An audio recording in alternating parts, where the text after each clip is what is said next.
Against Torture in observance of the International Day in support of victims of torture. It comes at a time when we are witnessing a humanitarian catastrophe unfolding in Gaza, making today's discussion all the more urgent and meaningful.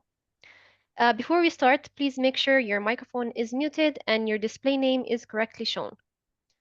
We're going to begin with Dr. Khader Rasras. Dr. Khader Rasras is a senior clinical psychologist, neurodevelopmental specialist, and a human rights advocate.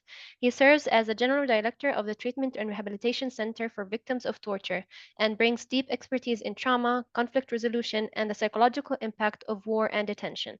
Today, he also joins us in his capacity as a representative of the IRCT Health Advisory Board. Thank you, Mace. Thank Uh, I will speak actually. First of all, I would like to thank you for coming and also to send my warm regards to all of you. My focus it will be on understanding and addressing vicarious traumatization among torture rehabilitation practitioners. For those who are not specialized in the field, vicarious traumatization, briefly, is a psychological condition that can affect mental health professionals and other caregivers who are regularly exposed to the traumatic experiences of their clients. It occurs when practitioners uh, begin to internalize the pain, fear, and suffering shared by those they serve. Over time, this emotional burden can accumulate, leading to symptoms such as emotional exhaustion, burnout, anxiety, depression, and even nervous breakdown. I don't want to speak about PTSD at this moment because I don't think the situation in Palestine is a PTSD. It is a CTSD, which means continuing traumatic stress, or it can be considered a chronic state of traumatic stress. This condition is particularly relevant and dangerously intensified when working with victims of torture, one of the most severe forms of trauma. Due to the gravity, complexity, and deeply disturbing nature of the experiences reported by survivors of torture, the professionals who support them are at significantly high risk of developing vicarious traumatization. Recognizing this critical issue, the Health Advisory Board at the IRCT, the IRCT is the International Rehabilitation Council for Torture Victims, took action. In 2024, the Health Advisory Board developed a comprehensive guidance to raise awareness among health workers, therapists, and other service providers about the risks of vicarious traumatization. This guide also outlines ways to prevent or manage the condition. The IRCT is now actively distributing this guidance to its 172 plus member organizations worldwide. Correct me if I am wrong, Lisa. Maybe the number is higher? 172 members now. Okay, great. Encouraging them to prioritize the psychological well-being of their staff. In Palestine, the risk of vicarious traumatization is even more pronounced due to the unique and highly distressing context. The Israeli occupation, marked since its inception by policies of ethnic cleansing and forced displacement, has exposed the Palestinian population to continuous and widespread trauma. This situation sharply worsened in October 2023, escalating into what may have described as an ongoing genocide. In this environment, mental health providers are not only witnesses to trauma, they are often survivors themselves. They share the same identity, cultural background, lived realities, and sometimes even personal loss as the people they are trying to help. This shared identity and vulnerability make the emotional toll of the work exponentially more intense. Given these circumstances, it is essential for torture rehabilitation centers and mental health organizations to actively develop strategies and interventions to protect their staff from vicarious traumatization. This can include regular clinical supervision, creating a safe and supportive space where professionals can process their own emotional reactions to clients' stories, flexible administrative practices such as adjusting caseloads to prevent overload and allowing for mental health days, retreats and team building activities to foster resilience, community support, and emotional renewal. Workplace policies that normalize mental health care, encouraging staff to seek help when needed without stigma. By acknowledging the emotional cost of a trauma work and providing sustainable support systems, organizations can help preserve the mental health of those on the front lines, ensuring they remain both effective and cared for in their mission to support survivors of torture. This is briefly what we mean when we speak about vicarious traumatization and what we should do in order to help mental health practitioners. Thank you very much. Thank you so much, Dr. Khader. I just wanted to mention that we're going to have time for an open discussion. So if anyone has any questions, we can leave that till the end. Thank you, Dr. Khader. And now we're also honored to welcome Lisa Henry, Secretary General of the International Rehabilitation Council for Torture Victims, IRCT. With a long and distinguished career in the field of human rights, Lisa has successfully united over 172 centers across the globe under the IRCT umbrella. Her strategic leadership, combined with a rich experience working in diverse social and cultural settings, has made her a uniquely effective and adaptable advocate for survivors of torture worldwide. Welcome, Lisa. Thank you so much. And what an amazing introduction. Thanks, Miles. Really nice. Welcome. I mean, I will start by saying my most recent posting before becoming Secretary General in IRCT was as country director in Palestine. So having lived in Palestine for the 2 years before I came into this job here at IRCT, and having traveled, I don't know, 15, 20 times to Gaza every single time with members of my governing bodies in my previous job, I really feel both professionally and personally very close to this issue and very vested in trying to do everything possible in the space I now occupy as Secretary General of IRCT. So the title is The Right to Rehabilitation. Rehabilitation is a right. And what we bring to you as the IRCT is a global network, as Hada was saying, a very esteemed member of our governing body, is an in-depth knowledge in the 172 members of what is going on in Palestine and in Gaza these days. Not only these days, but previously. So there's an incredible solidarity, I would like to say, in the idea of supporting the mental health workers in Palestine, the members that we have, and also non-members, knowing the value of the work on the ground. So I'll speak about 3 or 4 things. The membership knows what's going on the ground. And why is that? Because IRCT is one of the tools we feel is incredibly important in talking about the occupation, talking about the mental health implications of what's been going on in Gaza and the West Bank, is a solidarity. So the membership is informed and continuously informed. At the end of my presentation, I'll show you a bit of what we put onto our website, so you have a feeling for the depth of the coverage that we continue and consistently will provide to the general public about what mental health experts in both the West Bank and in Gaza continue to provide. So that's one, just solidarity and information, detailed information consistently about what's going on. We put out some statements. These are important, of course.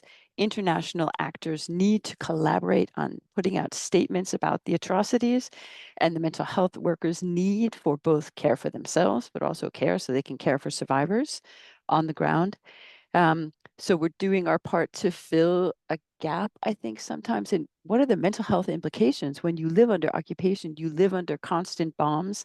And as Dr. Hada was just saying, numbers like 100 almost every day being killed in Gaza. We cannot allow this to be normalized. So we're trying to put out information about this going on and that it needs to stop. The other thing we're doing is, and you should know, in the IRCT governing body, we have the head of the Gaza mental health program.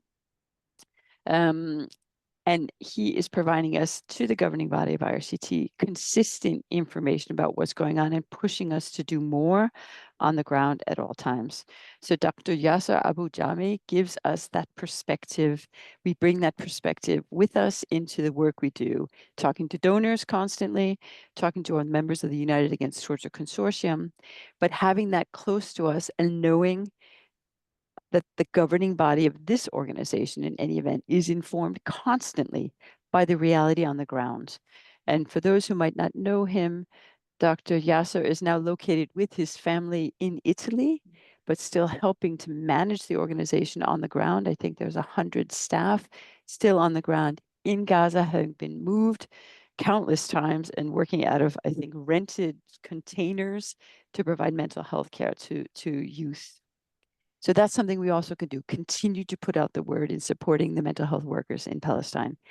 We also have some small grants options. Okay, it's not massive grants. We know that, and I wish it were more, but in some places there is some need still for mental health care workers to receive small grants for themselves, for their families, to do the work they so desperately need to do on the ground. So we really try and walk on these two legs of helping the mental health care work to continue, at the same time advocating internationally. And here, even small grants on the ground, I think, make a difference. And Hada, you have also received some of these small grants. It's not the world, but advocating for more funding like that. And in the IRCT movement, there have been other members from Australia, from the US, from Europe, who've also piggybacked on that, trying to provide some of this, a lifeline of some of the support that needs to still continue. Last but not least, care for caregivers. As said by Hadar, and I think it's so true, in this organization, we know the intensity of the work that mental health suppliers and supporters and advocates and professionals live with every single day. It's a 24/7 job for most, because as we know, in Europe, you might go home from your job and then you're in your private life. For most of you who work in Palestine, it's all day long. It's the harassment of the checkpoints. It's the harassment of trying to get to work. It's the harassment of being targeted, even when you're on your own private time. So you're never, so to speak, off the job. And there's a realization of this. So the care for caregiver support, and it's been a real encouragement to see that when we as a secretariat asked members of IRCT if they had that extra resource to provide colleagues in Gaza or in Ramallah or other places in the West Bank support, members stepped up. So we had, staff from other countries who spoke Arabic, who know the Palestinian context well, being able to go online and provide support through telephone, mobile, I think it was mobile phone contact most of the time, but otherwise virtual support on computers. For those who could get an internet connection, very difficult, and who had a power connection, very difficult. We know you're saying right now, Ramallah is suffering, right, a power shortage. So there's probably many colleagues in the West Bank who can't even join this webinar because of a power outage. But in those times, in the evening hours, early morning hours, people were on phones talking to families, mental health professionals, but also their families and or survivors, online connections, youth, adults, older people, and that kind of human support. When all else fails, I think the connectivity that we may have as mental health care professionals, but also as just humans, to you who are in the West Bank and who are in Gaza, I think is a vital part of this care for caregivers, we call it plus. And this is what we try and do more of. Last but not least, I mean, we believe, and we say it loud, I mean, the occupation has to stop, the bombing has to stop, and support needs to be given to the mental health care of those who have suffered this unbearable and inhumane and outrageous situation that continues to go on today.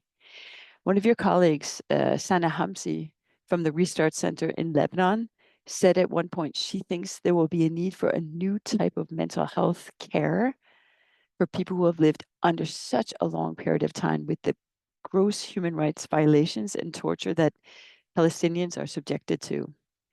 I don't quite know what that's going to look like in the future, but I'm sure with the capacity, the amazing professional capacity we have in IRCT, among others, that the mental health professionals will be able to deliver back a potentially new or adjusted or different type of support that, as Hada was so accurately saying, will be needed by this population, and especially the youth and children.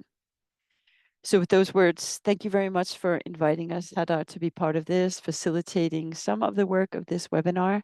And I would also say a tribute to the Palestinian Coalition Against Torture for the amazing frontline work you're doing, and bringing voices of survivors to the forefront. And we hope only that we can support you in the best way possible. So we'd like to hear more from you, what you think you need more from we, as we play a very small, but I think important role in the international community. Thank you very much. Thank you so much, Lisa. Joining us as well is Ms. Tala Nasser, a human rights lawyer, social activist, and the advocacy unit coordinator at Ad-Damir organization. And today she will be speaking on behalf of the Palestinian Coalition Against Torture. Tala is known for her impactful work in documenting abuse and mobilizing advocacy at both the local and international levels. Her voice is especially vital in highlighting the realities of Palestinian detainees and the broader struggle for justice. Please go ahead, Tala.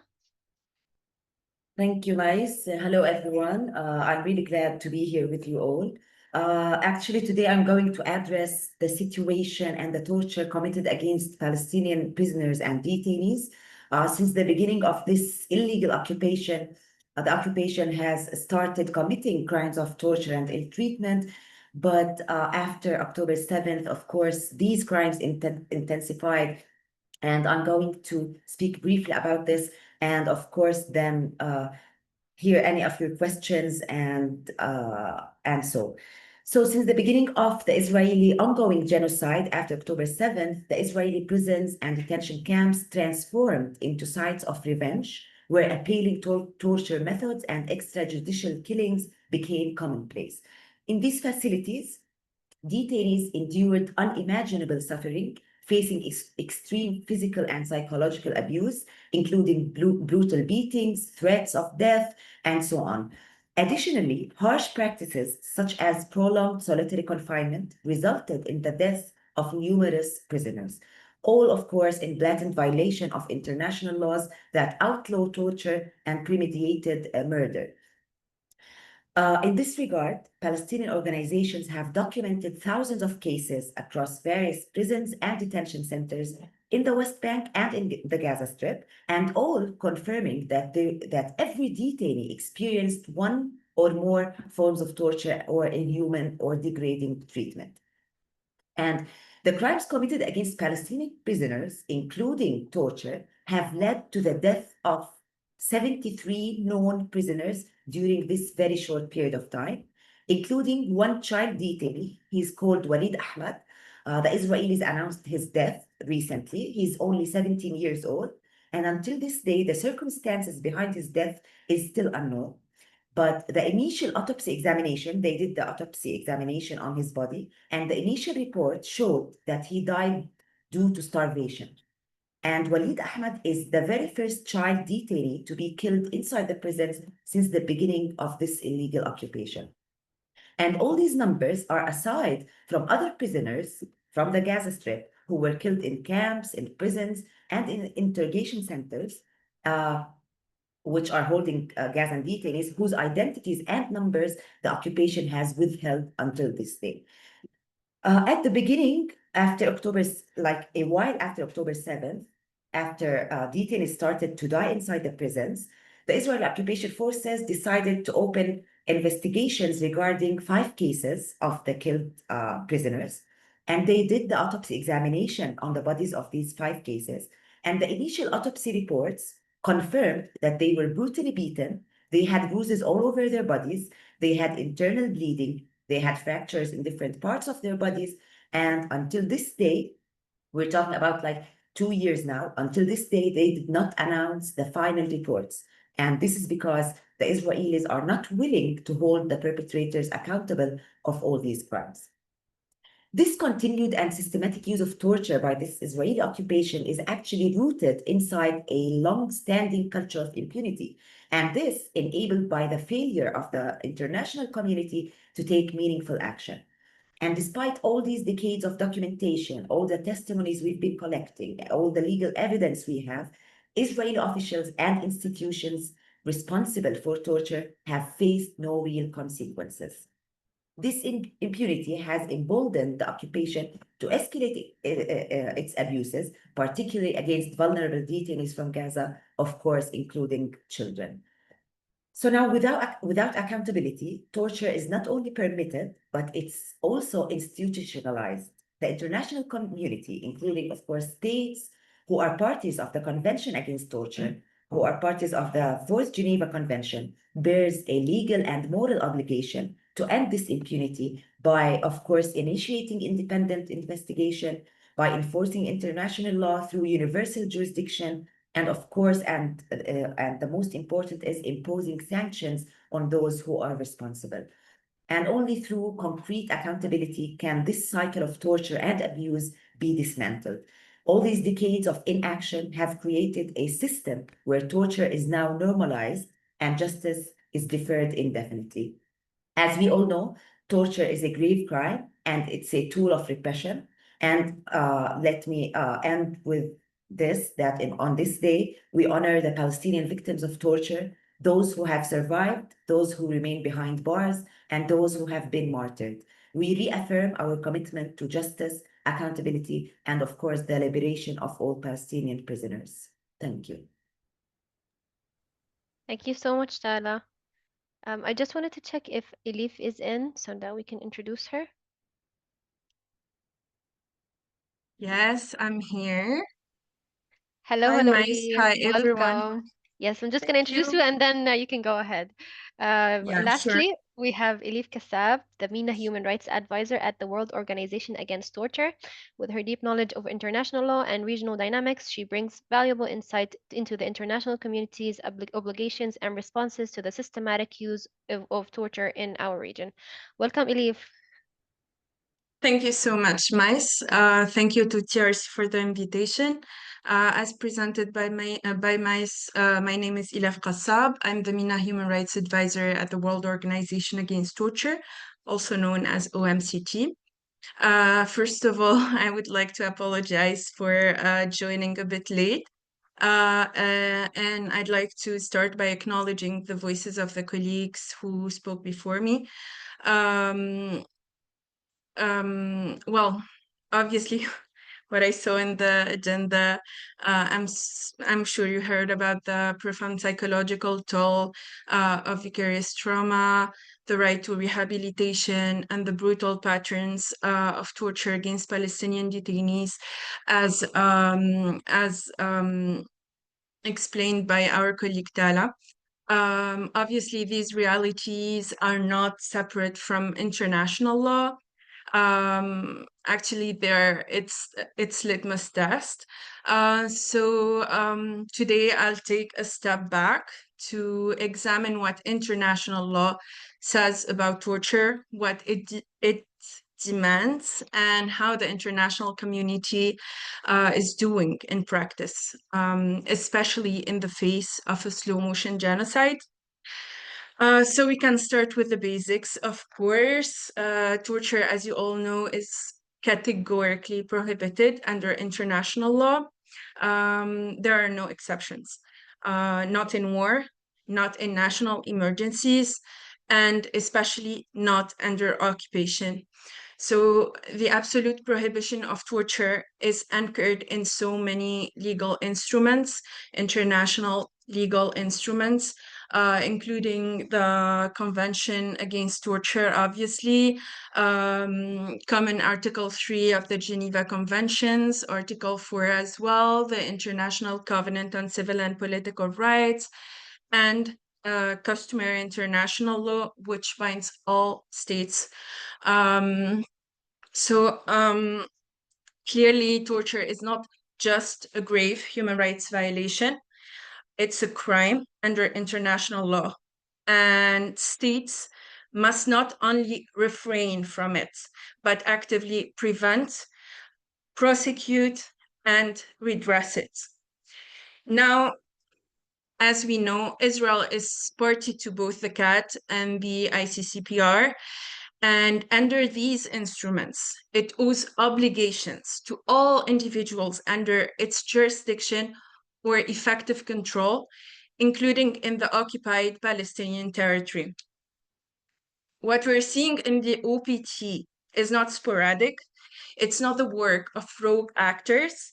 The documentation presented today by our colleague Tala shows clear patterns.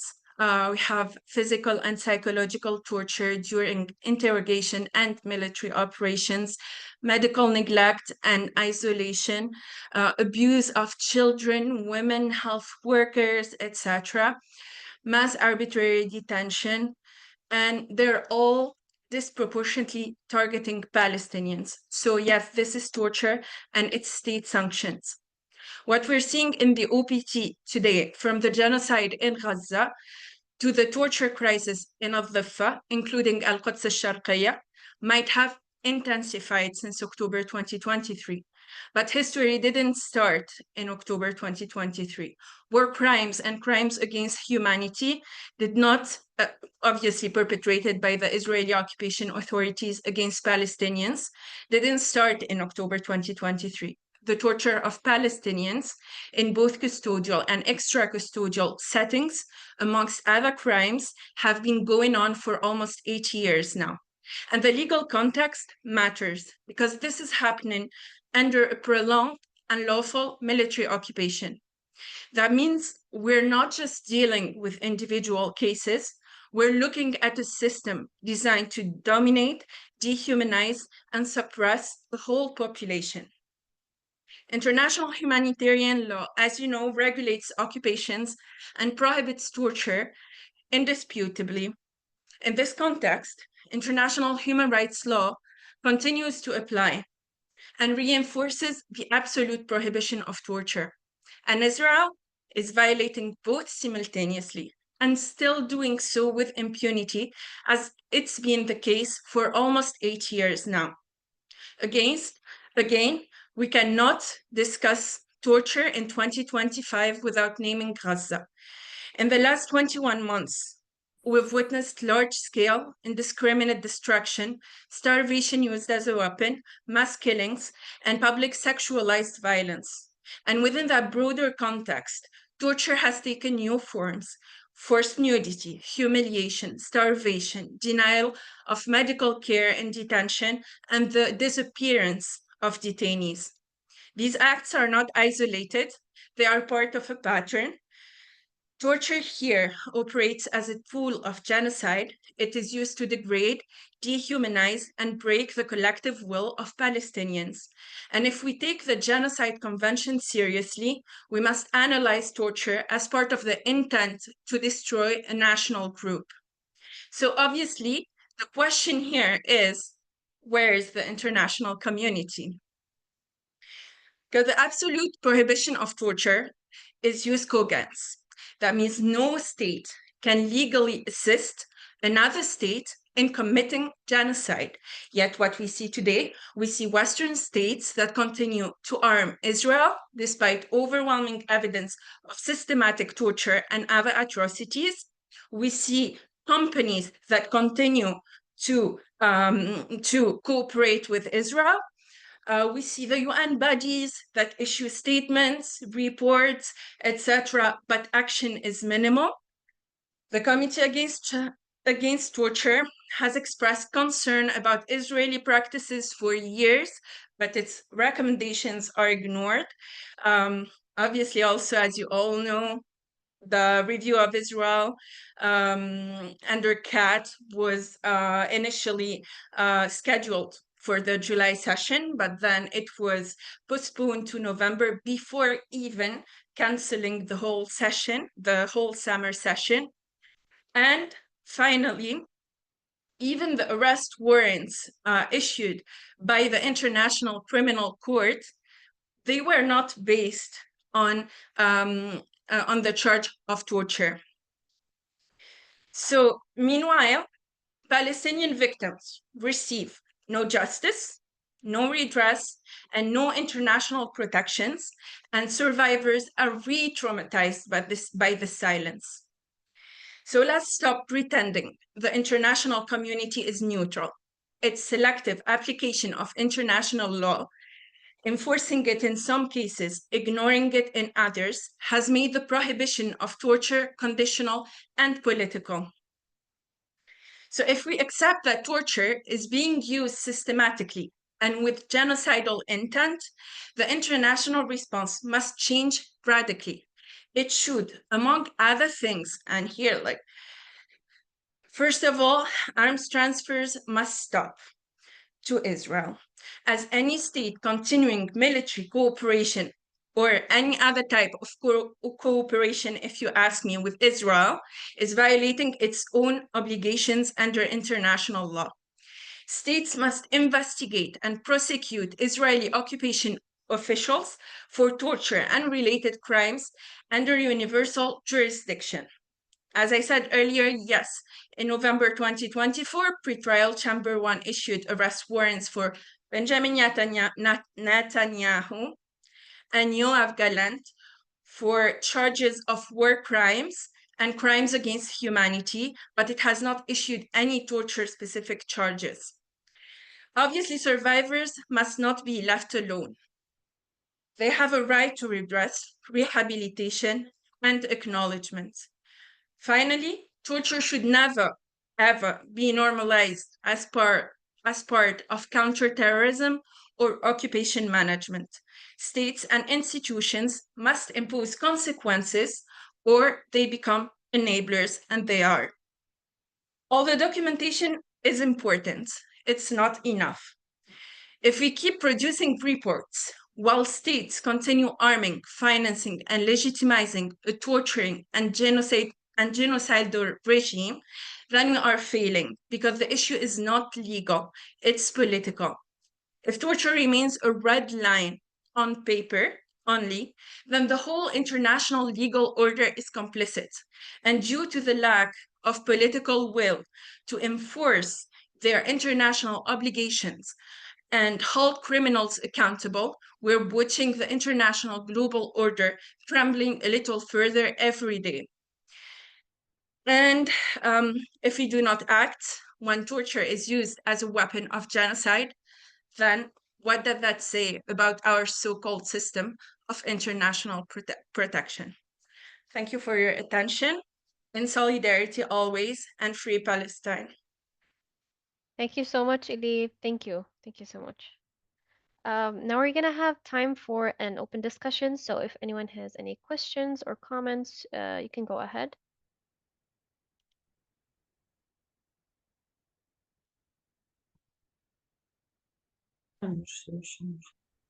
Yes, Metin, you can go ahead. You're muted. First of all, thank you very much. In particular, our colleagues in Palestine, IRCT colleagues, all of you, thank you. on behalf of Human Rights Foundation of Turkey, I have to say that first of all, we are deeply ashamed, unfortunately, because we have not been able to prevent this tragedy, which has reached the level of genocide until now, unfortunately. So, firstly, we think our main aim should to bring this tragedy to an immediately end, immediately, today, this evening, immediately. So we have to strengthen our solidarity, all of us, as individual, as organization, as IRCT or the other international networks, etc.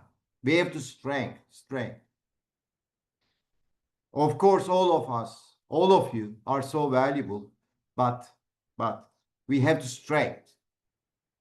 As the IRCT network, we think that we must prioritize our Palestinian colleagues in all levels, technical, financial, political level, in all levels. Of course, most of us, I think, are thinking the same things. The states are moving away from the idea of human rights regime, and the global human rights regime is essentially in a state of collapse, of course. But we have to do something in the daily life today. So I don't want to force time, but I have to say that as individual, as organization, as international networks, we have to strengthen in all level. I mean that. So thank you very much, all of you. Thank you, Metin.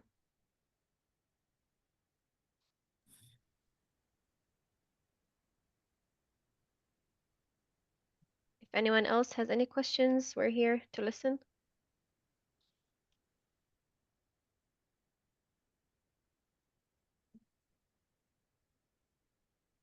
Hi, my name's Bernadette. I'm from Australia. Listening to these talks literally leaves me so deeply grieved, almost speechless. I thank you all for speaking, and would just like to express our solidarity and heartfelt care for you all, hope for you all in Palestine.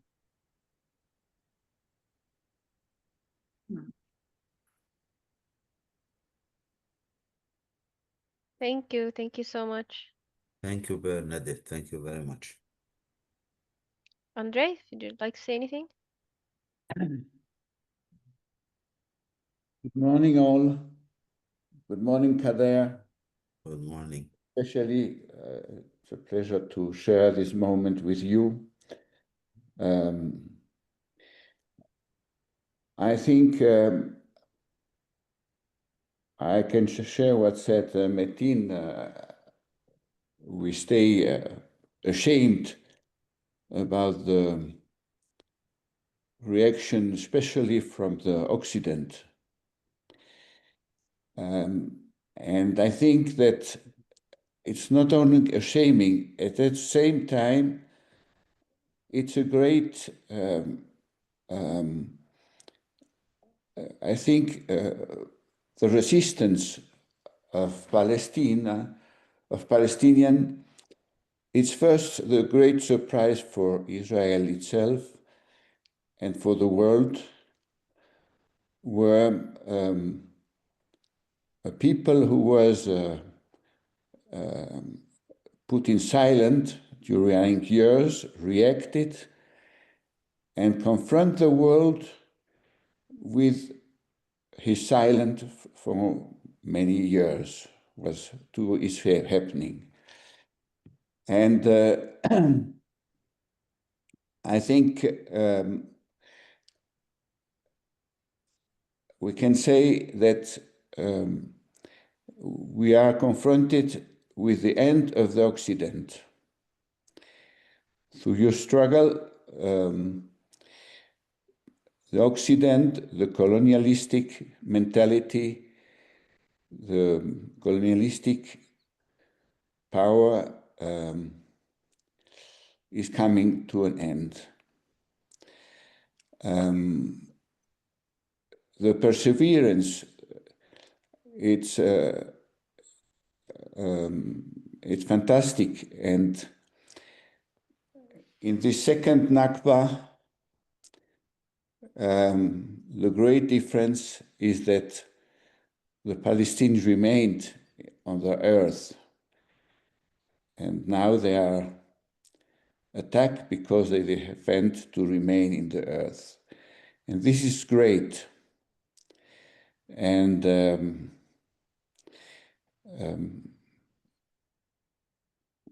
we can do what we can in our countries, in our world.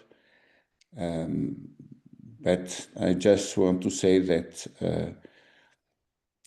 every day I think on Palestine, the terrible situation, and my whole admiration to you.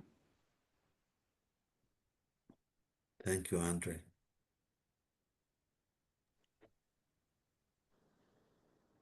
Thank you, Andre. Jeremiah, did you like to say anything?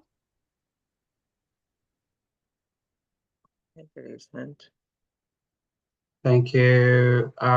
Thank you, Maris, and thank you, Khalid. My name is Girmay. I'm also from Australia. Thanks, Lisa. Lisa's also here. I'm also the Survivors Advisory Board to IRCT and Pacific. I hear you, and we stand with you. And thank you, Ella, for what you're sharing with us and your experience. Your advocacy is powerful. I can imagine thing now when back in 2011, the Arab Spring War, I was in Egypt as a UN workers and AMIRA, African Middle East Refugee Assistance. I used to cross the Rafah border every fortnightly through Al Arish and Rafah borders and to meet incredible people. Yeah, it just remind me now, see what the situation has looked like and globally, but particular for the genocide. I think in Australia, we're doing incredible advocacy. I've just shared with you on the link that the Australian government sanctioned and two of powerful people in Israel's politicians too. And so we keep continuing that advocacy. I think what we have strategized here is bringing the community together and humanity and justice. And at least that is where the powers, people have a power. When people come together and there's a power, not the power of the people have a powers, but the people have a power to change. We are the powers that we need to change. We can change once we come together. So I really honor the work you do. But we hear also from Pacific and advocating in terms of the survival of torture. Highly, we are reaching out the government's concern in terms of the torture survivors. We have people here made from Palestinian talking to them.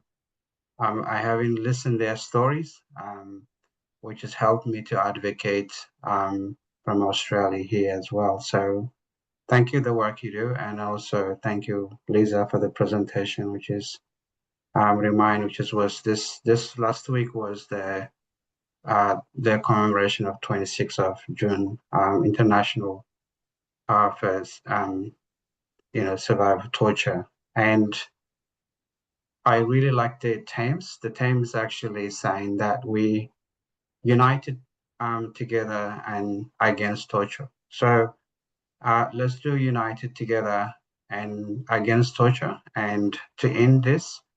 And I think what's our united is coming to supporting us. So, but we're here to support, and anything that we can do from Australia, advocate, reaching out those politicians to do more work. Of course, should we come from a global?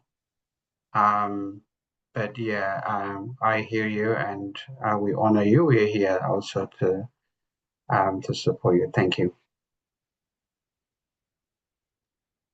Thank you so much. Sana? Hello, everyone, and thank you for this very important webinar, really.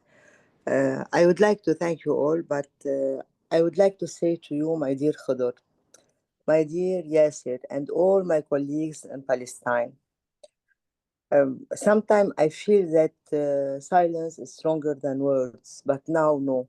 We should speak high and cry free, free Palestine. My dear Khadr, your strength, resilience, your story, and everything, your solidarity uh, inspired me a lot. And I'm here to tell you that I carry your voice, your stories, and your dignity in everything I do. Really. And you are with us in every moment. When we eat, when we sleep, every time. So we are with you and free Palestine, inshallah. شكرا جزيلا سناء، والله جروحنا واحد. Thank you very much.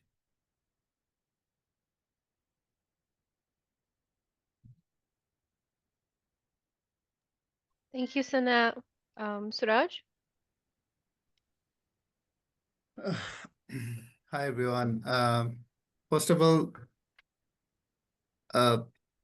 thank you so much for sharing all these, the experiences that you have to go through this. We are very extremely sorry for that, all these, the situations.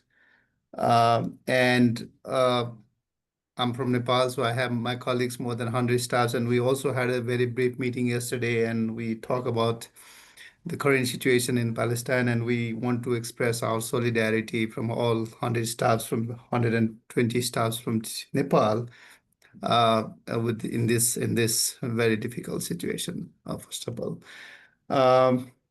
I think whatever we do, I mean, as Lisa says, is very little.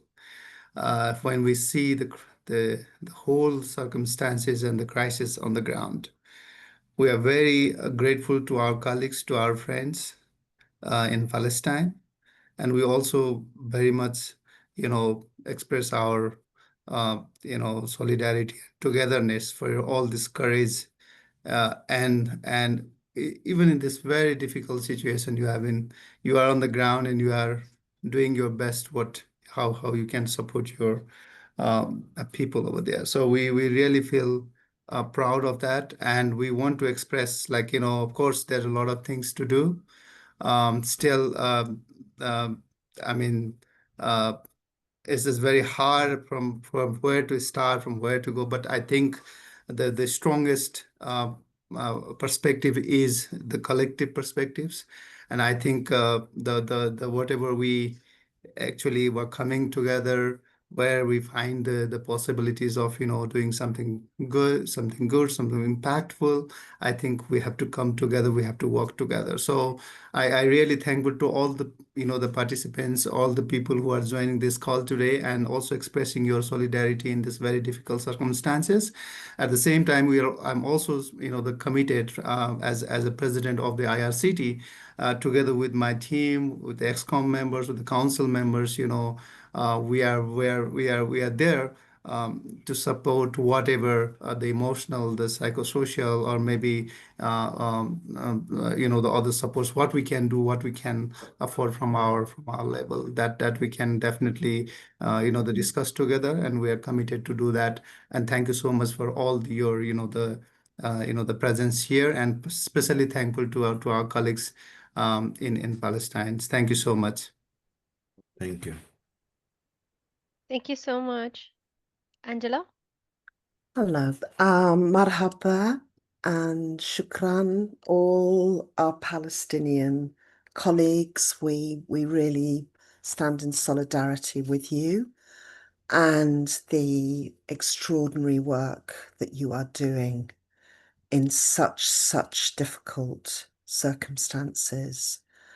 And also to make sure that we are caring for you as well, because this is such difficult work and has a real toll. We're all trying to put pressure on our governments with little effect. And I wonder what we can do, I suppose, to really echo what Suraj and others have said, as a global organization, and what we can do to put pressure to bring this to a halt, and also what we can do to support Palestinian colleagues. Thank you. Thank you. Thank you very Thank much. you, Angela. Bahjat? Yeah, you're on mute. Thank you very much for this important meeting on this very important topic. I am Bahjat Hel from the Independent Commission for Human Rights in Palestine. And I think now the principle of human rights and the mechanisms of human rights, both of them are at risk. They are under threat of mistrust of people, because now we are witnessing that security issues are overwhelming human rights, and political concerns defeating the values of human rights. So we have to put our hands together to face these threats and to be aside in favor of human rights. The issue of torture is now in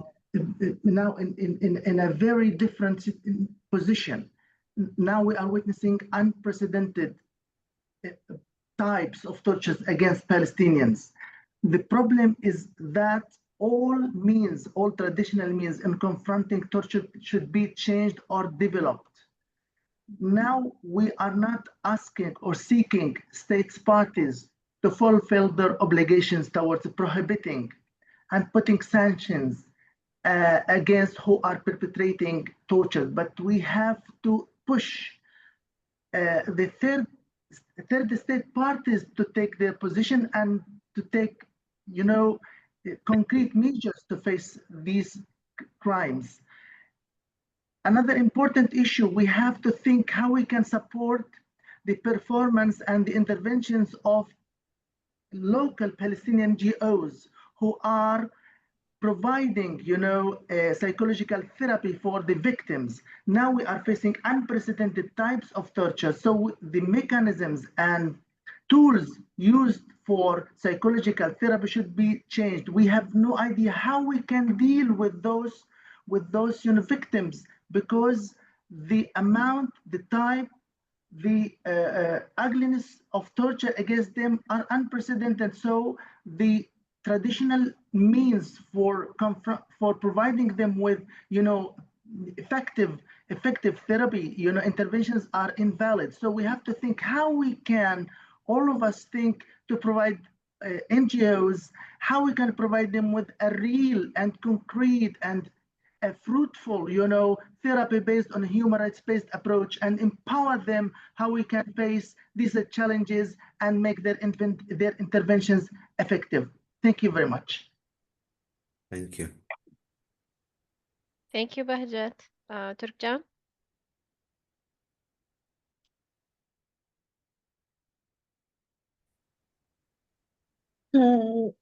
I only want to share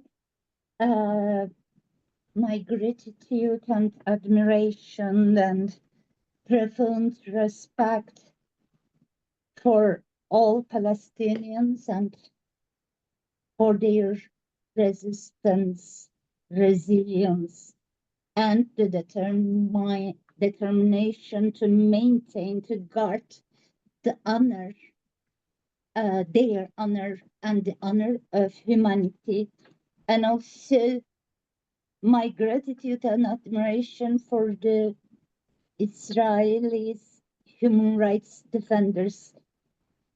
Both they show the world to us under any circumstances, solidarity and also resistance is possible. For that reason, thank you, Kader, and all of you. Now Palestine is like a journal paper, show open the cover of the hypocrisy of the governments, states, and some uselessness of the international organizations. That, yes, we may not stop this cruelty and this genocide, and we watched, and it gives us maybe shame, but also the continuous indetermination, all these efforts of each of you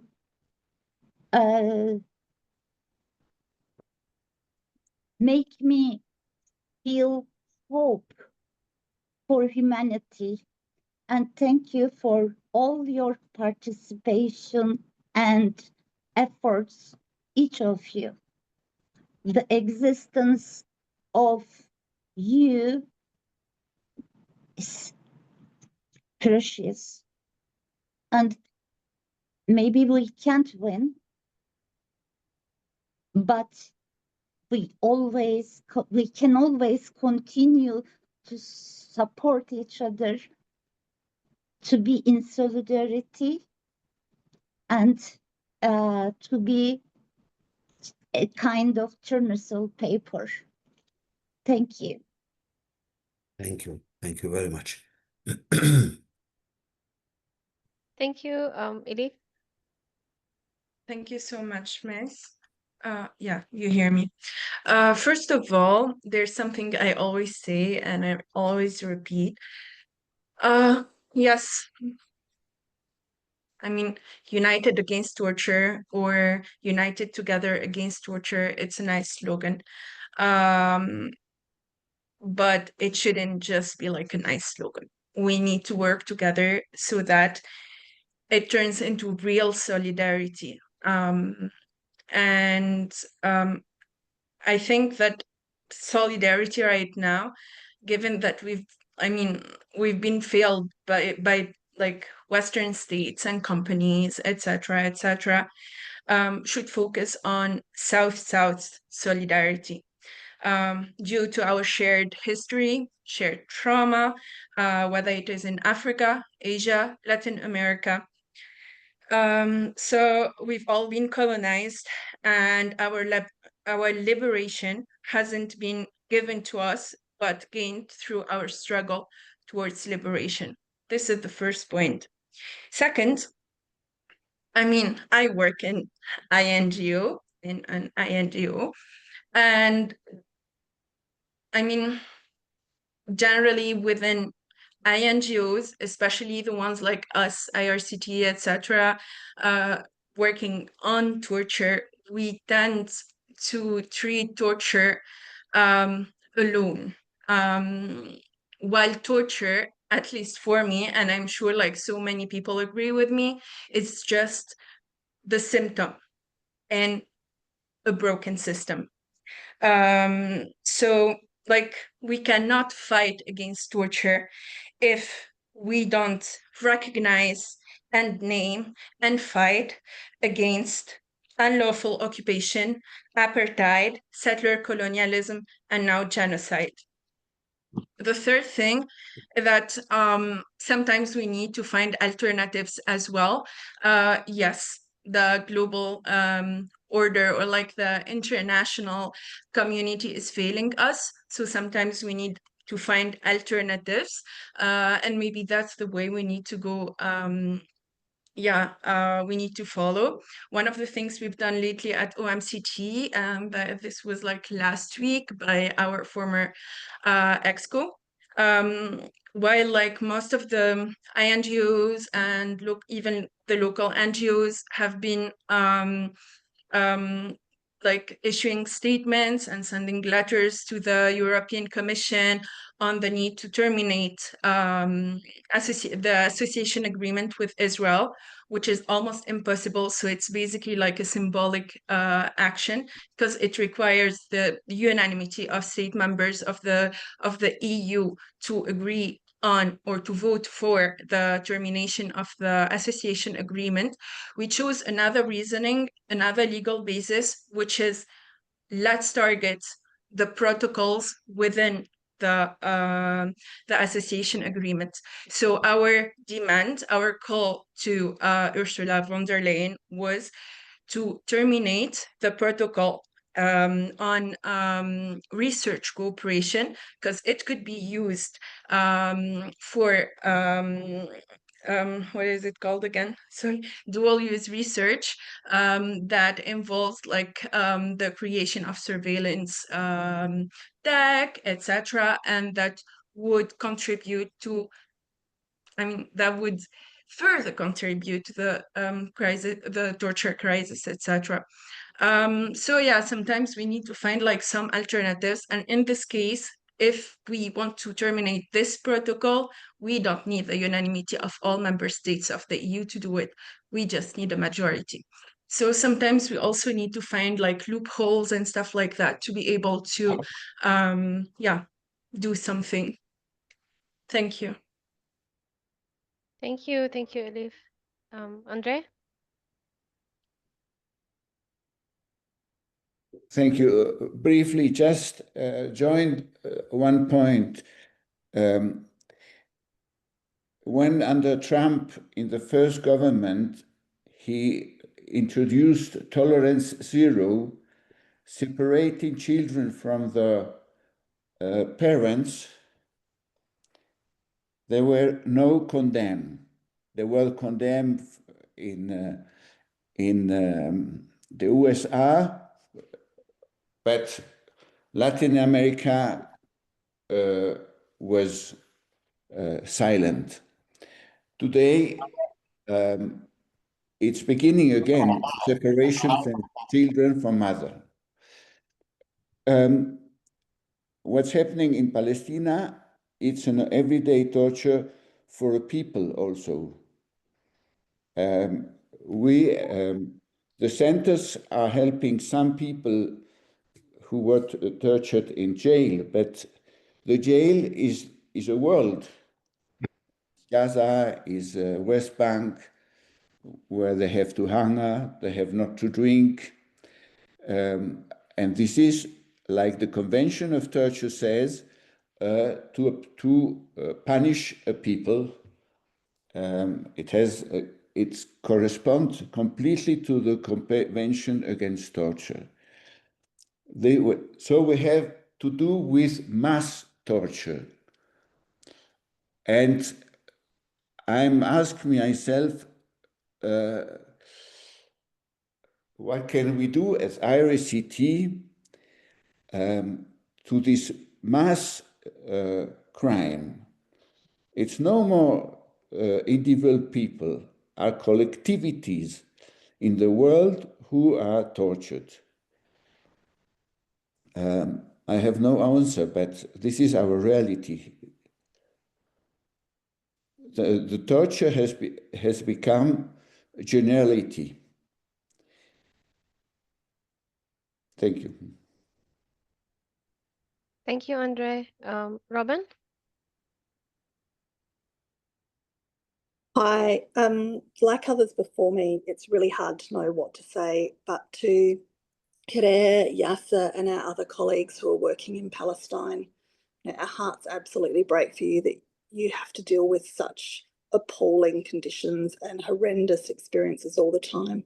I'm in awe of your ability to get up every day and go to work and keep supporting others. Know that we're thinking about you every day, and if we can help, then we're there. Yeah, sorry, words just don't seem enough. Thank you, Robin. Jorge?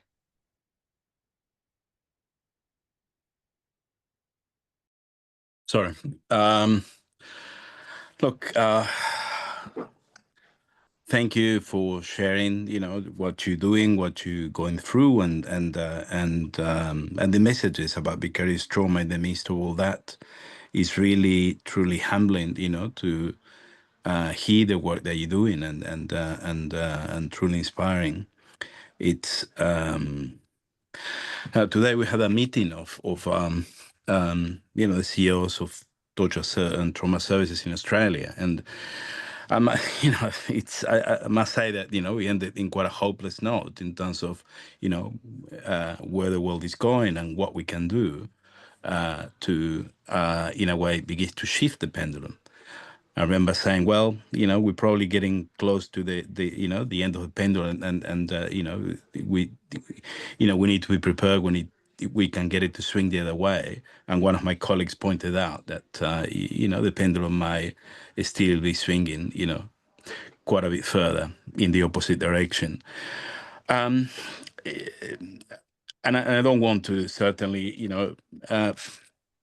bring that note of despair, but in the same way that Bajat, you mentioned that we need to find ways to support people that, as Heather was indicating, have been subjected to ongoing trauma. This is not, I mean, things like post-traumatic stress disorder don't apply here.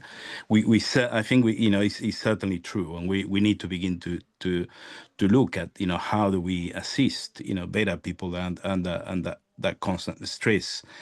I think in the same way we probably need to overcome the despair, which is also a tool of social control in this world, and think of, we need to begin to think about outside the box about how we can rekindle the interest in human rights that was a feature of the world we live when most of us were young. And I think that one of the biggest enemies here is the apathy that we see, certainly in the Western world, about human rights, about the rights of others, about the infliction of suffering. I think the forces that certainly if we look at America, it's a good example that they have been they have planned how to take things in the direction of I suppose what the world that we see now, and I think we need to do the same, to begin to move things in the opposite direction, and it probably means working a lot with the media, working a lot, with the ways in which younger people communicate. And I'm a dinosaur in that area, but I can see that we need to find new ways. We can't continue, to fight this battle, with the way we used to, because we need to find ways of moving people out of that apathy.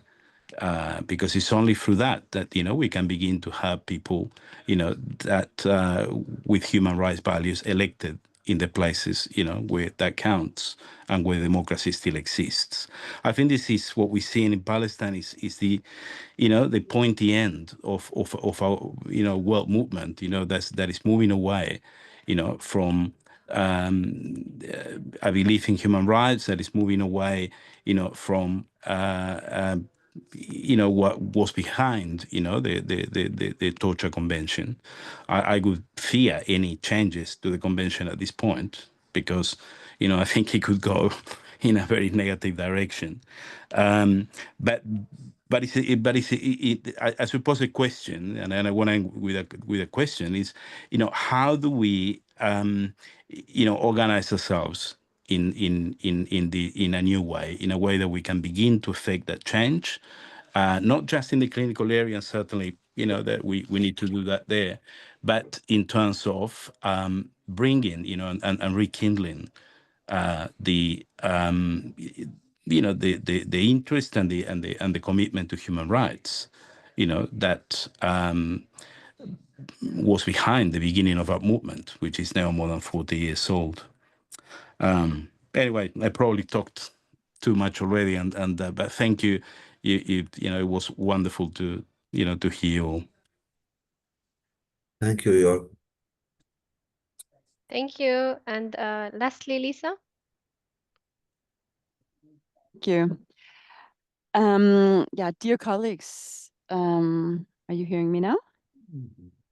Thank you.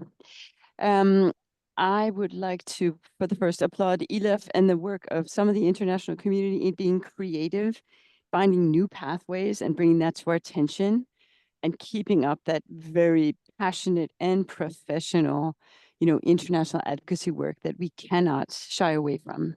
As many speakers have also said, and I would like to, note Robin's response and B's response and Jorge's, we are in solidarity with you on the ground. The pain is real. Turkan, your comments, and Metin, we feel it. And Andres, we all feel this, and we are trying to do our best to support you. And Bajat, I think you had some really precise comments. We take them to heart. They are noted. Supporting civil society organizations on the ground at this time is of paramount importance. And so with that, I would like to, and I'm going to try and do this, share my screen a bit. And you can tell me if you're seeing this. What we are trying to do at IRCT is to bring to the attention of those who will read our reporting what's going on the ground. And through the United Against Torture Consortium speaking out, as we said before, with some what we call our statements. And we know we like statements, so we do them. But even maybe more importantly, and I really encourage you to take some time, there's a YouTube channel, irct.org. We have constantly posted videos from Dr. Yasser on the ground in Gaza of what his team, against all odds, is accomplishing. And it's hopeful. It's difficult, but it brings hope. They're gathering kids together. They're able to give them a safe space. They're allowing them to speak, to have some space for some community, a laugh, and adults. Maybe their parents are gone now, but an adult who can care for them. Hope you're seeing some of these pictures. So there's an amazing eyewitness account from Dr. Yasser and on the grounds to explain and then to show some of these stories. So I would only encourage you to not lose hope, to remember every day these mental health professionals are on the ground in Gaza and in Ramallah and across the West Bank doing their jobs. And we can support them, and we are. We can always do more. But I really find it, amazing, as you said, Robin, how do you actually get up and do this? But they do, and they continue to do it. So everything that we can do as a community to adjust our treatments and to do the online support and to provide this small funding while we're doing creative and consistent international advocacy, I think is the way forward. So so let's continue this work and know that. And on a final note, I would say some of the psychological support that was provided online to and even one family in Gaza who had moved multiple times and got out. One of their team, Sana, that you, I think, actually gave some psychological support to in a variety of sessions in the evenings. The young woman there, Malak, one of 3 children in that family, Yes, right, yes. she now received a grant to study medicine in Turkey, and she's going to school in Turkey with the intent to become a medical doctor and go back to Gaza, her Gaza, in her own way. So thank you very much. And Beata, if you can help me stop sharing. Thank you very much. Thank you so much, Lisa. And to conclude, I'd just like to thank our speakers and participants. We hope to see you in future events. And until then, let's continue raising our voices for justice, dignity, and humanity. Thank you again, and take care. Thank you, everyone. Thank you. Thank you. Thank you, everyone. Bye-bye. Thank you, everyone. Bye. Thank Bye. you. Thank you. Thank you. Bye. Thank you. Bye bye. Hang in there. Bye all. Thank you, Everyone. everybody. Shukran.